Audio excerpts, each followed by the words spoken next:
Boa noite, queridos e queridas amigas do Evangelho da Noite. Hoje estamos aqui, com a graça de Deus, mais uma vez reunidos para realizar desta feita o culto do dia 22 de setembro de 2022, tá? Para fazermos nossa ambiência, vamos começar com a leitura de uma página do livro Pão Nosso, e é a lição 154, Os Contrários. Deixa eu botar mais para cá, assim, para não ferir tanto. Que diremos, pois, à vista destas coisas? Se Deus é por nós, quem será contra nós? Paulo, na sua carta aos Romanos, capítulo 8, versículo 31. A interrogação de Paulo ainda representa precioso tema para a comunidade evangélica dos dias que correm.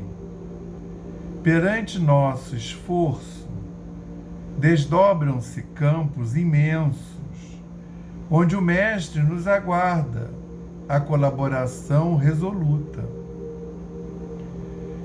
Muitas vezes, contudo, grande número de companheiros prefere abandonar a construção para disputar com malfeitores do caminho.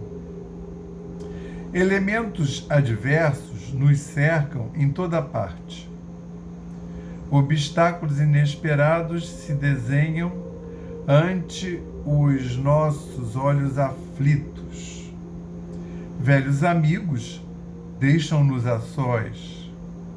Situações favoráveis até ontem são metamorfoseadas em hostilidades cruéis.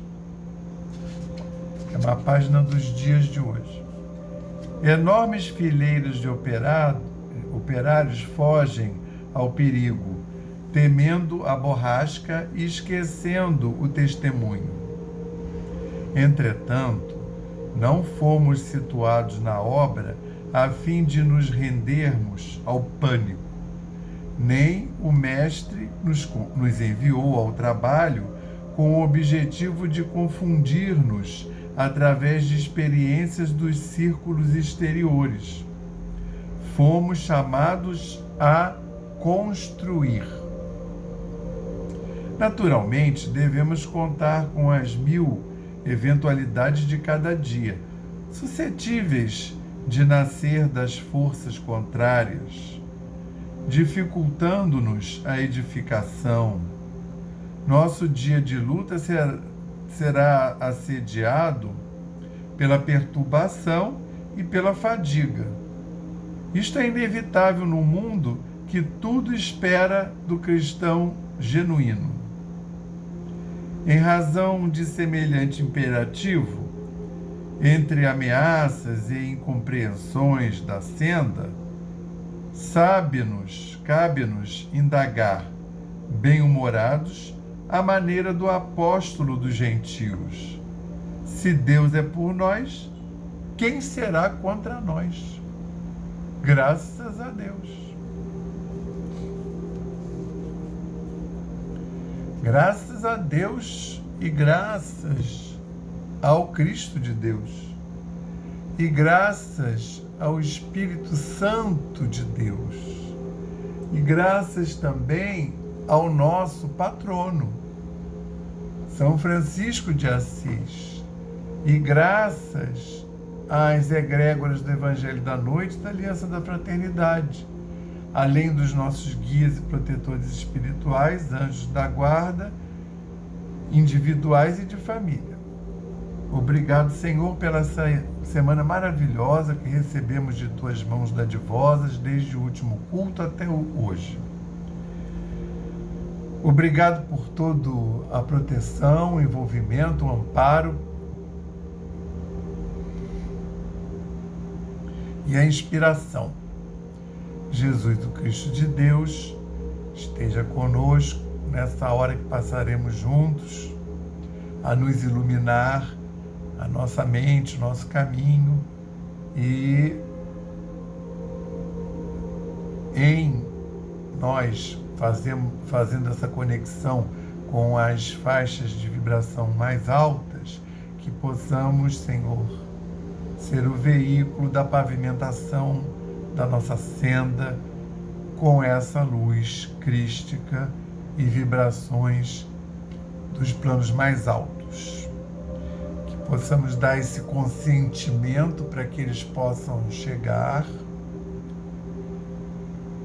para que eles possam realmente, efetivamente realizar o culto do Evangelho da noite nas nossas casas, nos nossos templos, nos nossos lares físicos e espirituais.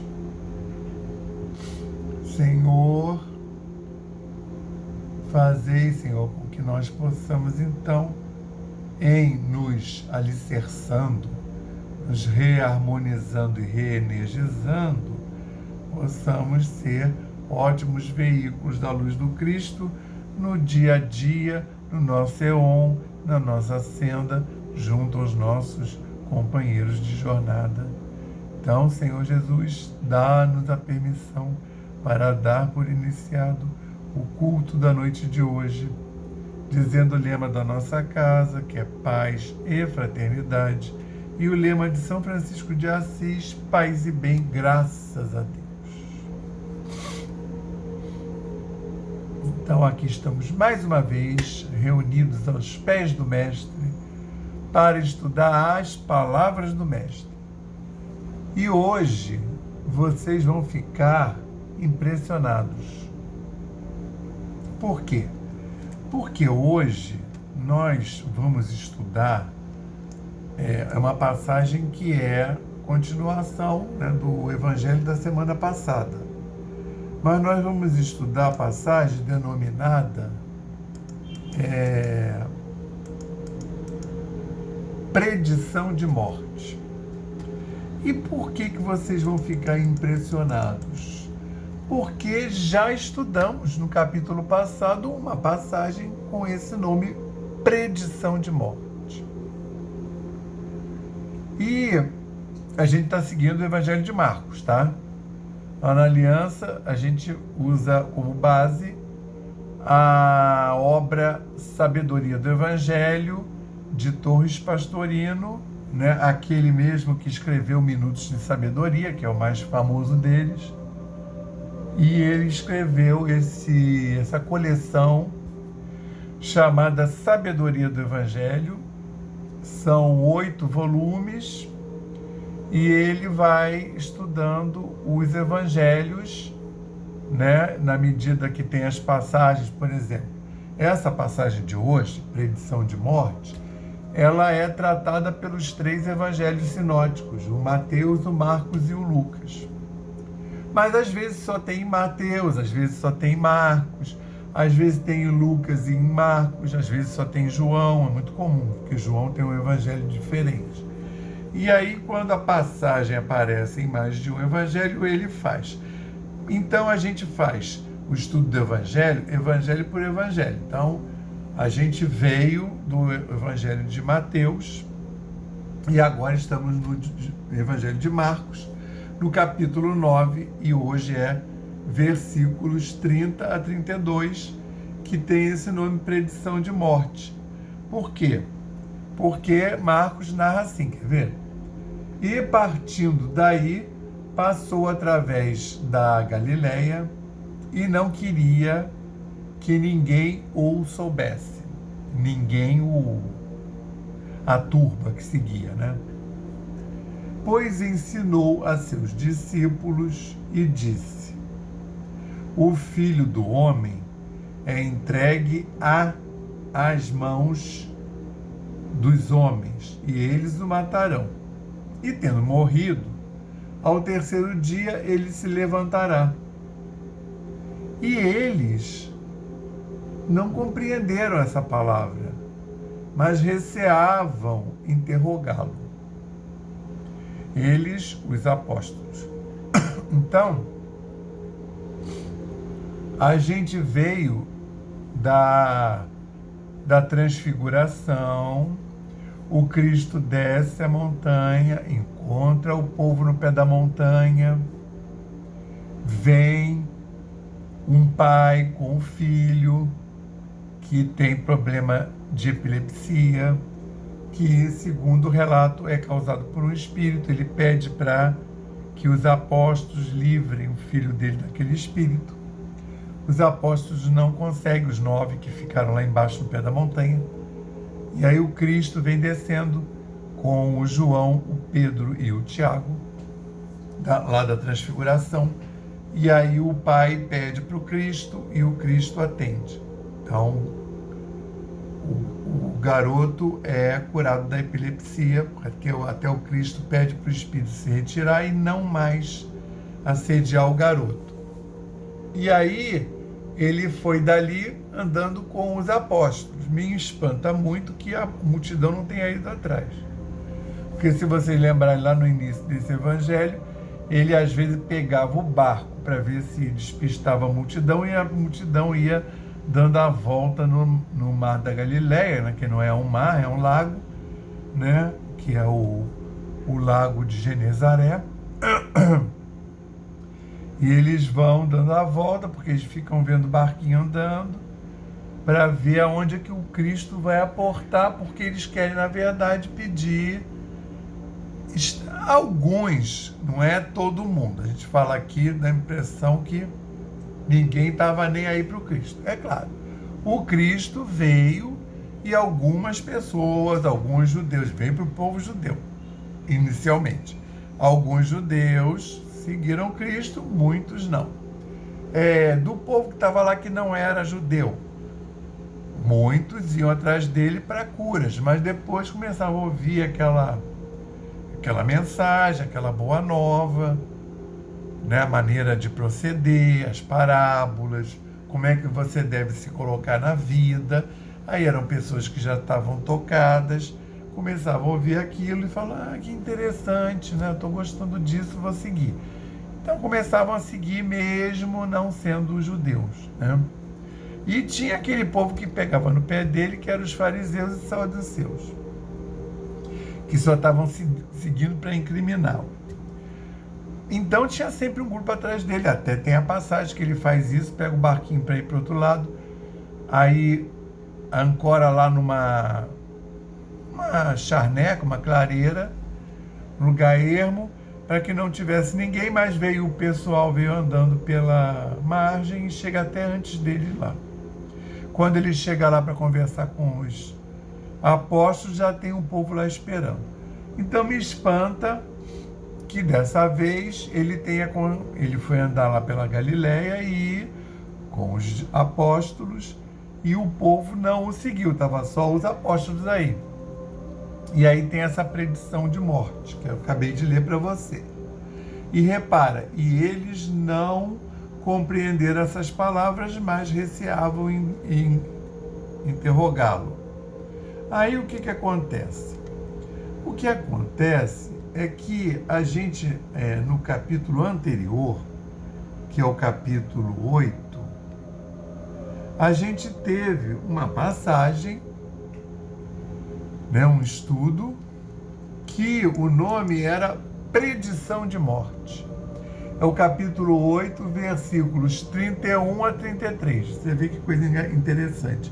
A gente está no 31, 30 a 32. Na vez passada foi 31 a 33. Só que na vez passada era capítulo 8, agora a gente está no capítulo 9.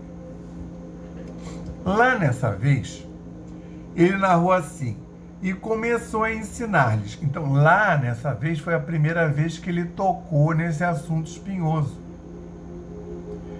que era, obviamente, incompreensível, porque os caras estavam esperando o Filho de Deus, o Messias, há 1400 anos.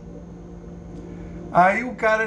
E nisso vinha profeta e dizia, ele está vindo. Aí o enviado, o Filho de Deus, o Cristo, né, prometido, chega, está pregando, e ele vai falar, e ele já está anunciando que vai morrer, está pregando aí há 1 ano e pouco.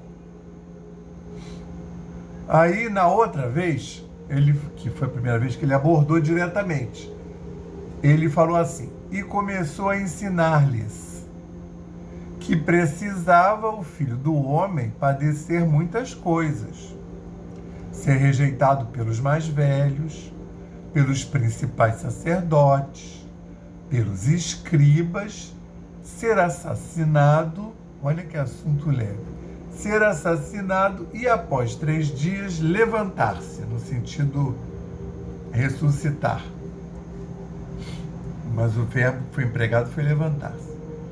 E aí o próprio Marcos já fala assim, e abertamente falava esse ensino, porque eles já estavam sabendo que para as multidões ele falava através daquelas parábolas que é de carneiro, de ovelha, de pastor, de semear trigo, de figueira que não dá figo, coisas da natureza, o dia a dia lá daquele povo,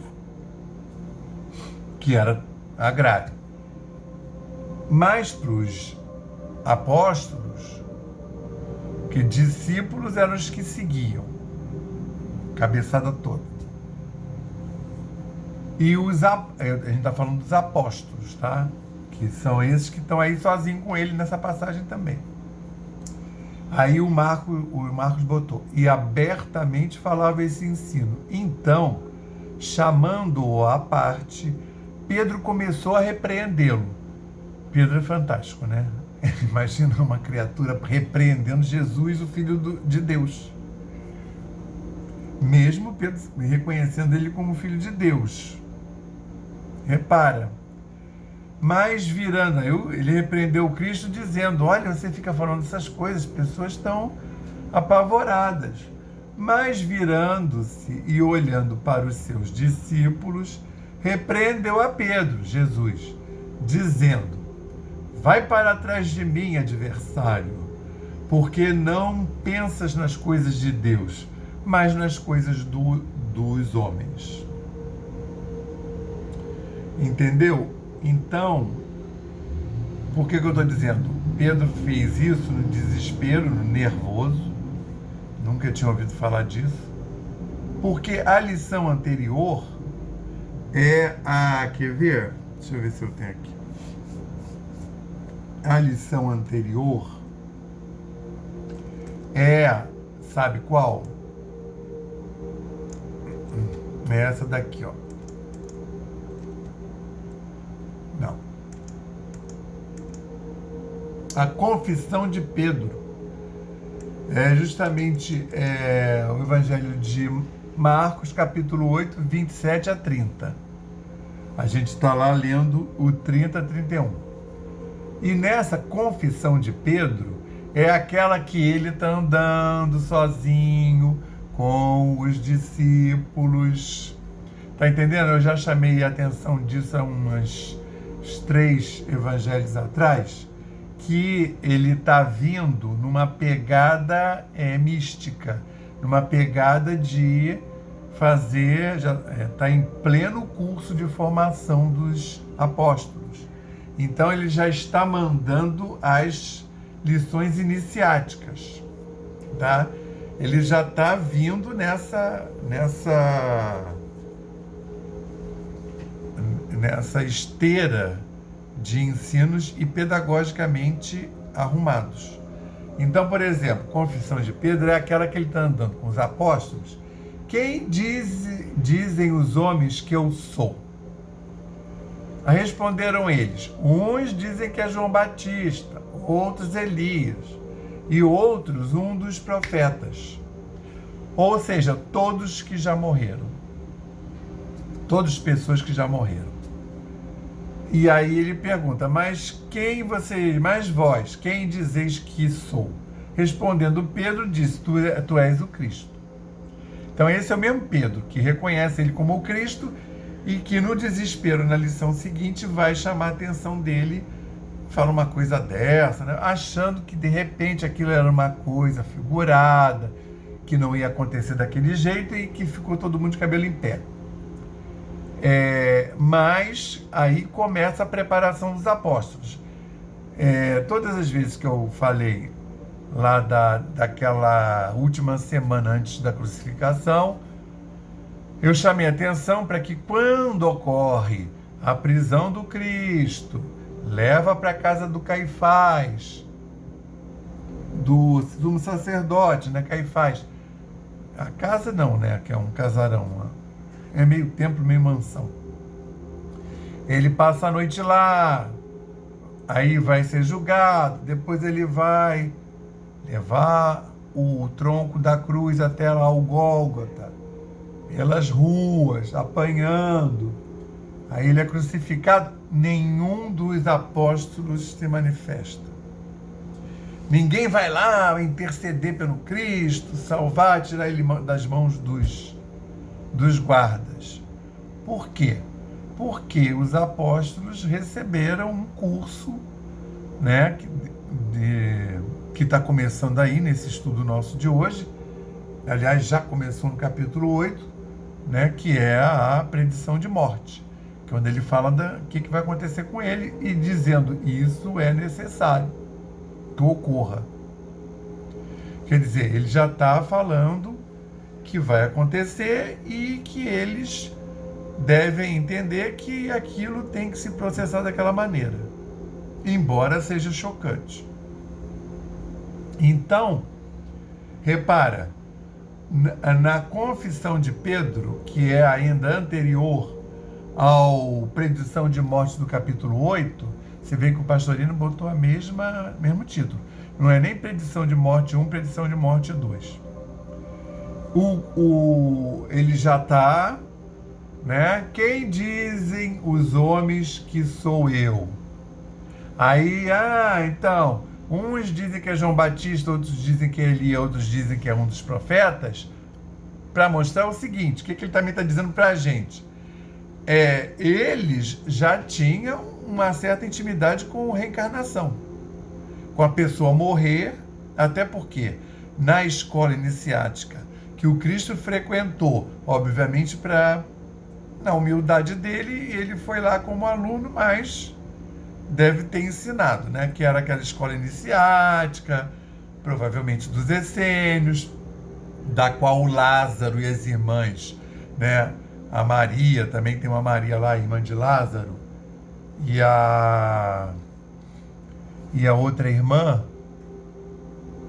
que agora não estou lembrando, eles eram da mesma escola iniciática. Quando Lázaro morre, essas irmãs vão chamar o Cristo para ressuscitar, porque esse ritual existia lá iniciático, nessa escola iniciática da qual eles faziam parte.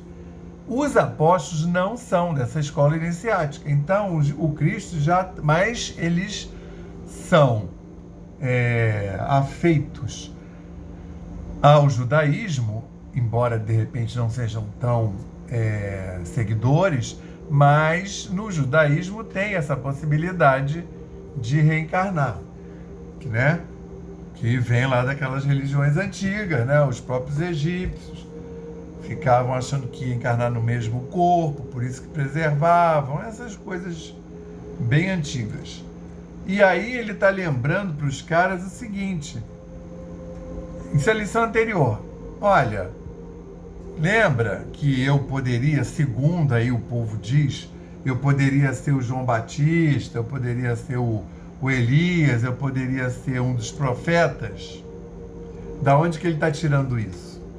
Aí a lição seguinte é essa predição de morte, quando ele aborda isso, ou seja, não é completamente nova a ideia que e começou a ensinar-lhes que precisava o Filho do Homem padecer muitas coisas, ser rejeitado pelos mais velhos, pelos principais sacerdotes e pelos escribas, ser assassinado e 3 dias depois ressuscitar. Você vê, se as irmãs do Lázaro ficaram desesperadas e elas eram da escola iniciática, você imagina os apóstolos, que era a maioria pescador, de profissão simples, não tinha muito acesso, não liam e não estudavam. Aí, o que acontece? Isso é capítulo 8, né? Predição de morte, a primeira, que o Pedro se desespera, né? Em Mateus, o Pedro chega a falar o seguinte, olha como é que o cara esquece quem é Jesus. Correndo a protegê-lo, Pedro começou a repreendê-lo, dizendo: Deus te guarde, Senhor, de modo algum te acontecerá isso. Deus te guarde, é equivalente a dizer que o seu pai te guarde para não acontecer isso. Ele está falando do pai do cara. Então você vê que da lição passada, né, que o Cristo, o Pedro se confessa, né, identificando o Cristo como Cristo, para essa que é a lição seguinte, já não está tratando da mesma maneira, né? Você vê que a confissão de Pedro, quer dizer, confissão essa que ele reconhece que o povo diz que ele é o Filho de Deus, né? Aí a gente vai para essa de agora. Aí passa, vamos para o capítulo seguinte. Aí, no capítulo 9, que é o que a gente está estudando hoje, os versículos 30 a 32, o nome é Predição de Morte. E aí ele fala de novo. E partindo daí, quando ele saiu lá do povo, que ele curou o garoto que era epilético, ainda tem a passagem anterior da semana passada que é fé. Que ele está falando da fé. Então, ele está falando, ó, vocês não conseguiram curar o garoto porque faltou fé. Aí vem essa. Então ele estava sozinho lá com os apóstolos. Né? Na outra lição diz que ele entrou em casa. Né? Por isso que o pessoal foi lá perguntar. Um dos evangelistas diz, ele entrou em casa com os apóstolos, e os apóstolos ali sozinhos falaram, por que a gente não conseguiu curar o garoto? Ele fala, fé, até o nome da passagem é fé. Ele fala, faltou fé. Né? Aí aqui ele fala, e partindo daí passou através da Galileia, já estão andando pela Galileia, e não queria que ninguém o soubesse, que ele estava andando lá pela Galileia, e pois ensinou a seus discípulos e disse, o Filho do Homem é entregue, então é de novo, para o mesmo público, é entregue às mãos dos homens e eles o matarão, e tendo morrido, ao terceiro dia ele se levantará, no sentido de ressuscitar. Eles não compreenderam essa palavra, mas receavam interrogá-lo. Então, o que a gente tira daqui? Que os apóstolos, como eu já venho também sempre lembro, os apóstolos não estavam no mesmo nível. Então, não pensem que os apóstolos eram uma homogeneidade vibratória. Então, começa, vamos lá, que Jesus levou lá para ver a transfiguração os dois que andavam com eles, que eram mais chegados. O Pedro, que o Jesus mudou o nome, né? Era Simão, você vai se chamar Cefas, que é, transliterando, pedra, Pedro, né? Pedra, que é onde sobre quem eu edificarei minha igreja. O João, que ele era tio do João, né? Esse João era filho de Salomé, mas não aquela do Herodes, de Dança dos Véus. É uma Salomé, prima de Jesus. Ele era filho de Salomé, esse João, e o Tiago, então é quem sobe com ele, Pedro, João e Tiago, o Tiago, irmão do João. E aí, porque eles eram os mais iniciados. Depois, eles veem lá a iniciação, e depois, quando o Cristo foi embora, porque o Cristo pediu para eles não falarem logo, não. Mas depois, com o decorrer do tempo, eles vão ensinar essas coisas aos outros 9 discípulos que ficaram lá no pé da montanha, não conseguindo curar o epilético. Inclusive, o que foi tratado nessa reunião de Jesus, Moisés e Elias foi exatamente essa passagem que ele está contando agora. Então, a maioria dos evangelhos dá a impressão que eles não ouviram o que foi tratado. Mas no de Lucas, você percebe que eles ouviram, e aí tem em outros textos apócrifos, que eles ouviram o que foi tratado, que era esse passo que envolvia também uma mudança de nível do Cristo. Aí desceram, ainda conversando sobre o magnetismo ainda desse momento de transfiguração, que foi um momento divino, porque os outros 2 espíritos presentes, que eram espíritos ligados à transição ao planeta Terra, né, que já tinham até vindo, né, para ir trazendo a história, né, da evolução vibratória da Terra. Então, eles já haviam encarnado nesse orbe, eles com corpo, né, Moisés e Elias, e agora eles estavam lá em presença de espírito. Jesus, que estava usando um envoltório mais material, para que toda a humanidade visse ele, pudesse tocar, ele se dispôs lá, né, se desprendeu, e por isso que é a transfiguração, porque na hora que você tira a matéria, que fica só energia, né, as pessoas aqui da Terra não reconhecem. Fica com uma outra, vamos dizer, feição, mas é uma outra percepção ocular da gente, livre da matéria. E aí eles estavam lá sob essa vibração, descendo, aí ocorre isso tudo, mostra que não tem fé, aí vem então a passagem que eles não conseguem curar, a passagem seguinte, que o nome é fé, que Jesus responde: vocês não conseguiram porque vocês não tiveram fé, que foi a da semana passada. Quem quiser ver lá a semana passada, porque eu lembro até do Pedro, que sai do barco, começa a andar sobre as águas, e aí ele consegue, mas quando ele pensa, nossa, mas eu posso, né? Eu estou conseguindo andar sobre as águas, aí ele começa a afundar. E qual é? Aí ele grita pelo Cristo, o Cristo estende a mão. O que o Cristo fala para ele? Por que duvidastes? Aí o Cristo continuou, então, na pegada iniciática e predição de morte 2. Ele fala de novo, ele já falou lá. O que tem aqui de novo? Primeiro, Pedro não se manifesta. Pedro está vindo lá da transfiguração. Pedro já está entendendo, né, que esse negócio que ele está falando vai acontecer mesmo.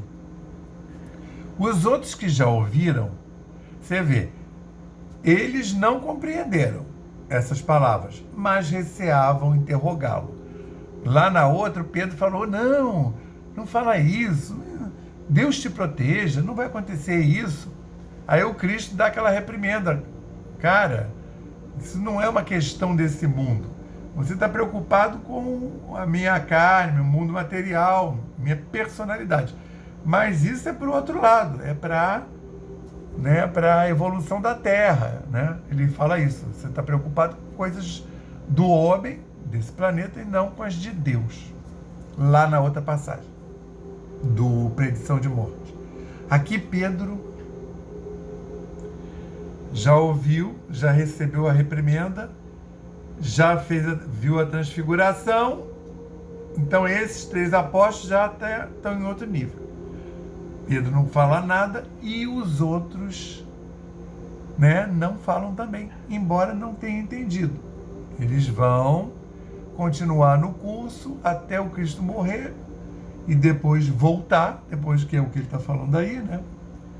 Tendo morrido, ao 3º dia, ele se levantará. Ele é o Cristo falando sobre ele mesmo, que ele está falando sobre o Filho do Homem, que é Ele. E aí, a gente está vendo essa escola de iniciática dos apóstolos. Então, você vê que o que não está retratado nos evangelhos aconteceu, mas nós não ficamos sabendo. E como é que tem muita coisa, como é rico de informação, o que aparece para a gente, o que chega a gente, é riquíssimo, né?